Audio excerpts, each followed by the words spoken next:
and it's just different. And I want that. I want that different. I don't just want to look like everyone else around me. You will always have other hard workers who will try and catch you. And you're like, how am I going to do this? I don't have the time. I don't have the time to do this. If I want a different result in 2026, some facets, there's opportunities for me to grow in. And then that's kind of how I started looking at.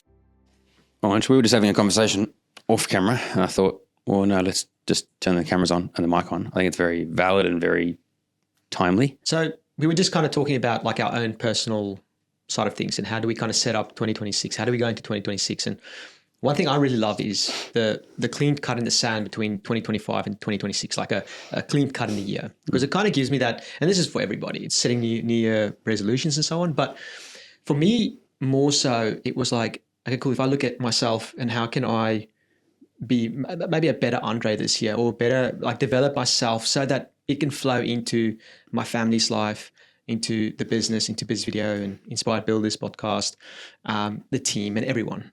I need to kind of work on facets in my life that's going to bring a different outcome this year. Yeah. How do you go about identifying the facets that you want to work on?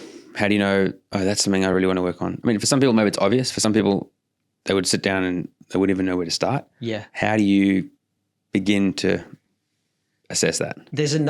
For me, there's no personal like specific structure, but it's kind of going, cool, where do I want to go this year? What do I want to ultimately, when I get to the end of the year and I can say confidently, this is where I'm at in kind of like a vision way, then that kind of sets me on a bit of a thing of, okay, cool, well, I do want to grow this year. And growth doesn't necessarily mean scale. It might mean buying back more time as well to spend time with my family and my friends and to enjoy the journey. And so a lot of times if I've got that motivation to want to do that, then it's kind of going, cool, okay, looking at 2025, what worked well? What were maybe some irritations? What were things that made me go, man, like it happened again, maybe a couple of years in a row. And that's from a personal perspective, which kind of led into the business as well. And so then it's looking at that, but then kind of going, well, what are also things that maybe I didn't take on because maybe there's like a slight little hint of fear or a slight hint of hesitation or something. Yeah. And on that, sorry to cut you off. No, on that. Feel free to jump in. Because I think that's something that coffee's just on your right leg there. On that topic, the fear topic, because that's something, I was talking to someone about that just this last week sometime, about the fear that's held me back on something for a while, and yeah, how have you gone about this time around, maybe in the past? Is it easy to identify where you've been fearful and there's been inaction? And then how do you plan on doing it differently to overcome that fear or face the fear? So I know to where I want to get to and the impact that I want to leave on this earth, there are certain things that I need to take on. And I deep down inside know when a little fear comes up, like when maybe it's like something that you've been wanting to do, but you kind of go, nah, make an excuse, or nah, now's not the right time. So there's no specific way of how to kind of notice or pick when that fear comes up. But I try and go, where are moments, whether it was with work, whether it was in the office, whether it's with clients, whatever, throughout the whole year that I felt like that feeling came up that kind of made you feel like, oh, no, you're not good enough for that, or you're not at the right time to do that. And so it's kind of looking at all those things. So you're basically diagnosing, you're asking yourself a lot of questions and you're being honest. Because the goal is, for me in this situation, was just to kind of write down all the different things. In my case, it was a few weeks of just kind of thinking about it and praying about it and so on. But then taking those things and kind of putting it in front and then kind of go, cool, okay, well, if I want a different result in 2026, some things need to change. Some facets, there's opportunities for me to grow in. And then that's kind of how I started looking at like, cool, okay, how I'm going to do 26 different to any other year. So from there, it was like, well, cool. I noticed a few different aspects. I was like, well, there's a big thing for me from a business perspective, and a side of that I really am passionate about is the creativity and storytelling and creating emotion and feeling through what we do every day. in the videos that we create, the stories we tell for our clients.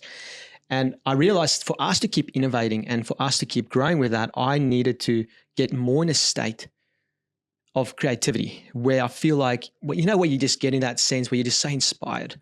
You're thinking new ideas. You're thinking, how can we do things differently? And I realized that's something that maybe I could grow on from 2025. And that kind of made me look at like, ooh, okay, well, what from my environment do I need to change? When do I normally get into that creativity phase? Where do I need to make time to get into that? For me personally, that's sometimes going to a coffee shop and it's just sitting in a new, different environment, having a coffee. I'm a big foodie, big coffee drinker, whether it's filter, whether it's just a good flat white, and it's getting myself in that environment and then phoning everything away, and it's like journaling. So I'm going a little bit maybe down a rabbit hole here, but could you what's something, maybe come back to the fear thing, what's something that maybe in the past you've been fearful of and it held you back for a while, but eventually you did face it, and what did you do to overcome it? So what was it? What was it holding you back from, and how did you overcome it? For me, and if I'm looking back 5, 6, 7 years now, and it's like within this business journey, it's been where, to get to that next level, you either need to break through in a new way. So the fear might have been like not connecting with, say, a specific person, not feeling I'm there yet where I can, work. So how can I say it? So it's like whether it's connecting with somebody, whether it's, when you, like, if I use this as an analogy, as example, I'm a golfer, and if I want to get better at golf, I need to start playing with golfers that are like another level up from me, or that think a complete different way. And sometimes that fear of not being good enough to play with them. That imposter syndrome. Yeah, exactly. And it's that imposter, and it's the same with business, and it comes through many facets, whether it's working with clients, whether it's, you need to go put yourself and surround yourself with other people that have taken it to another level. Yeah. But you're like, oh, I don't know if I'm like there yet. So those have been big things that has stopped me there. And then there's other bits where I'm like, I knew to take it to another level in what we do and the impact that we leave. It meant that I needed to put myself more out there in ways, being like more of an introvert with a little bit of extrovert tendencies. It felt like I didn't put myself out there. And so I had to start noticing, I got fearful when I get into a situation with a lot of people there, or if I need to talk in front of people, you would go a little bit fearful, like, yeah, man, you faced that fear big time last year. 2025 was a massive one for me with that. Whoa. That was impressive. Yeah, if any of you listen to this know about it, awesome. But if you don't, Andre was invited to speak at Dwayne Pierce's Level Up conference last year, May sometime. Yes. Yeah, end of May. And it was just, you knocked it out of the park. So that was... There were some high paid professional speakers who were there, and Andre, you were absolutely on par with those guys. It was such a privilege, and thank you to Dwayne and the team. And I think that was like one of those moments where I knew for me to keep developing I needed to develop so that the business, the impact that we're doing, and that's just a constant thing, man. And as you're in business, you're having to constantly develop. And so when I looked into 2026, it was like, okay, cool. Where do I need to develop? Well, I need to get even better with, number one was like putting myself in a creative state. Okay. Before we go there, okay, you mentioned earlier that imposter syndrome was one thing that you were struggling with sometime in the last 7 years. How did you overcome that? This idea of, you used the golfing as an analogy, but also, business. Was there something, I raised the speaking as one example. Is another example that comes to mind that you were like, I did this. I took this action, this clear action, this line in the sand to make sure that I wasn't going to be stuck here any longer? Yeah, that's a good question. There never was like a clear sort of like, okay, now I'm going to do it. And I'm still busy doing it. I'm still conquering some of those things every time. But I'm realizing the more I just face them on and run into the storm, the more you can kind of just face it and you get through it. And so one thing was like starting to connect with people that I thought like I was an imposter, even just thinking of connecting with them, whether it's like texting them, whether it's like approaching them at an event and just chatting with them, and whether that leads to something or not.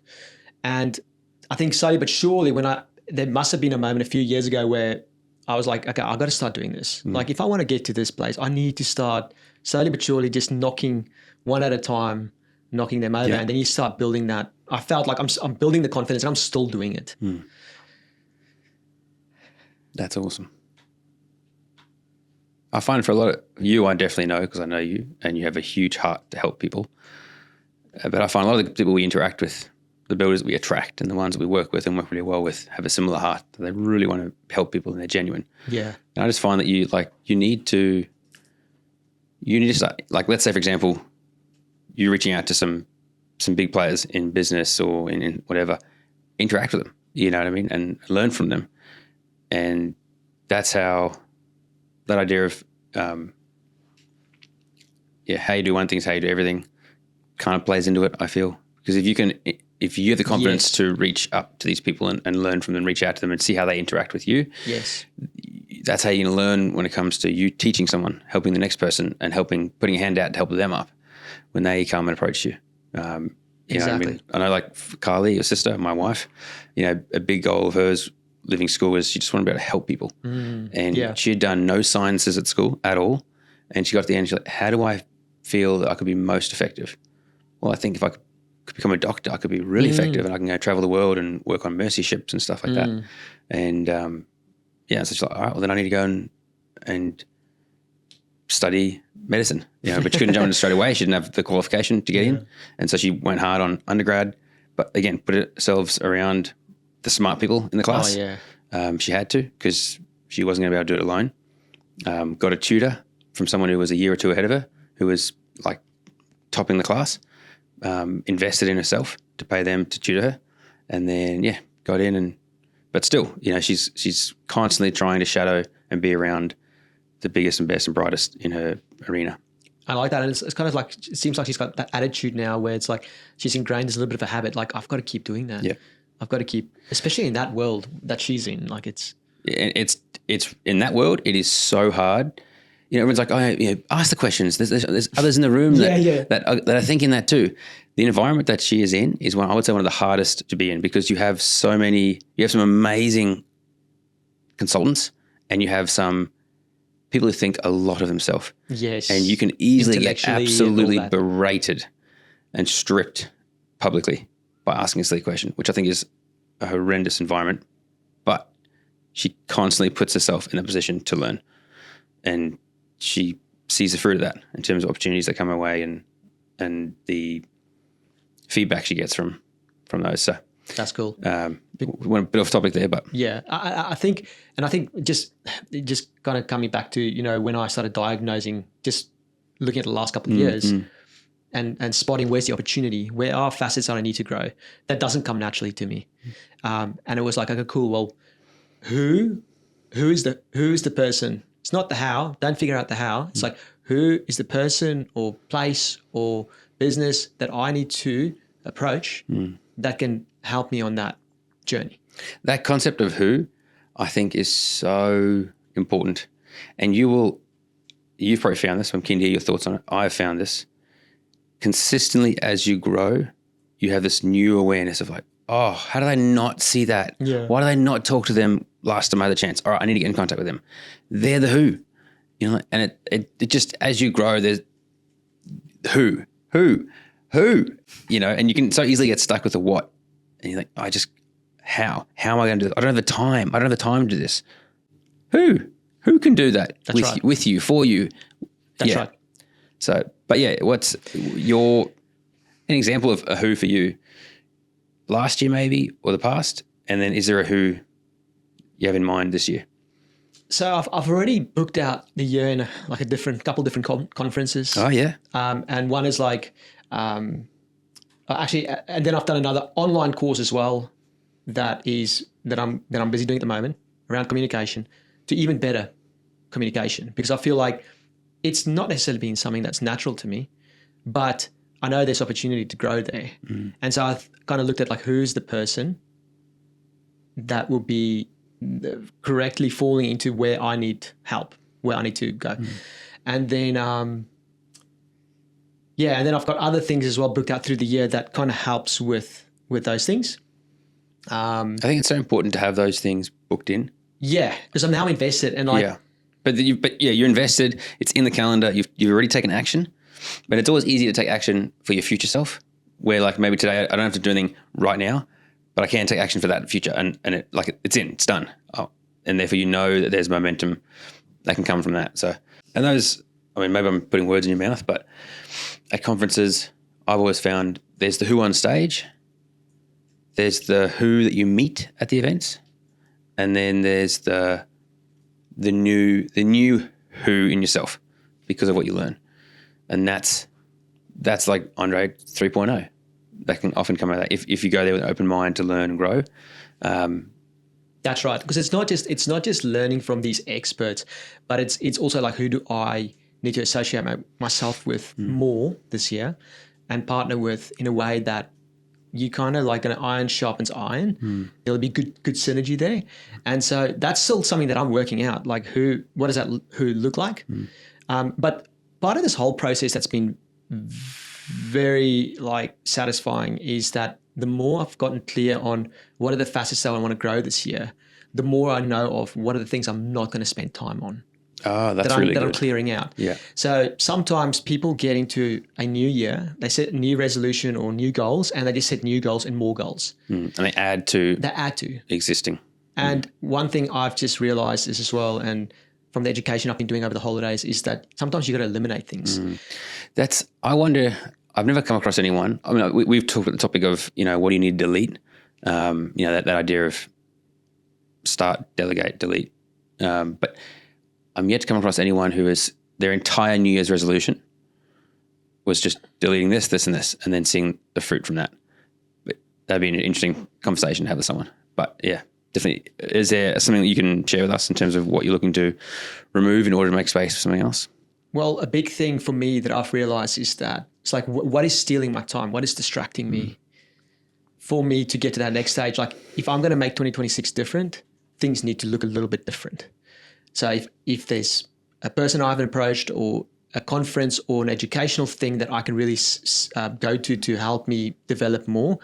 But like in my situation, this is just a small one, is that I've taken Instagram off my phone just for personal usage. Yeah. We use that through the business and everything. We leverage that. We teach our builders to leverage that. 100%. Totally. So it's more so, when I say I've taken it off my phone, it's more so that I don't sit at nights scrolling and in the mornings or whatever. Yep. It's like, I'm going to use that time just to be quiet, whether it's to journal, whether it's to think, whether it's to develop, and to kind of, because if I accumulate all the time I spent on it last year, there's a lot of opportunity there for me to use that in a different way this year. Yeah. So that's one of the things that I've kind of looked at, and but it's only still sort of early mid-Jan now, and I'm still kind of going through that process of what are the things for this year that I need to push myself into, that I need to take a leap of faith and just invest in it. And I've already done a few things, which to be completely honest, I haven't done this every year. This is this year. And I feel already so much more, I'm ready for the year because I've invested in these things. I know these things are coming up. I know I'm going to be upskilling, and it should already allow for a 2026 that looks a little bit different to last year. I like that. What's something that you are really looking forward to this year? It's a good question. What's something that's going to happen or be done, or what's different? What's one thing that's different this year than other years? For me, from a business perspective, that I'm very, very excited about is next month's event that we're hosting, the Inspired Builders event on the Gold Coast, 26, 27. 26, 27th of February. Yep. Yes. On the Gold Coast. And so I'm super excited about that. And why am I excited? Because I've already seen a list of the people that have got tickets, but I know the impact, the change that can come from an event like that, even myself being there. And so being a part of something like that, we've had these kind of like masterminds in the past and things like a mastermind in the past, and I've seen the fruit thereof, and I've seen that. And that for me that brings me a lot of like, that's exciting to me. Yeah. So that's one of the things. And then from Bizvideo's perspective in helping our clients, we are constantly every year leveling up with what we create for our clients, the stories we create. But more than ever, we are leveling it up because we understand it's so much more important right now with AI and the whole world and everything where people's minds are at, attention spans, all that kind of stuff. And we understand that the power of storytelling as the vehicle is ultimately a thing that is so needed right now. If you're running a good business, a good building business, then that is something that you can utilize to leverage what you do.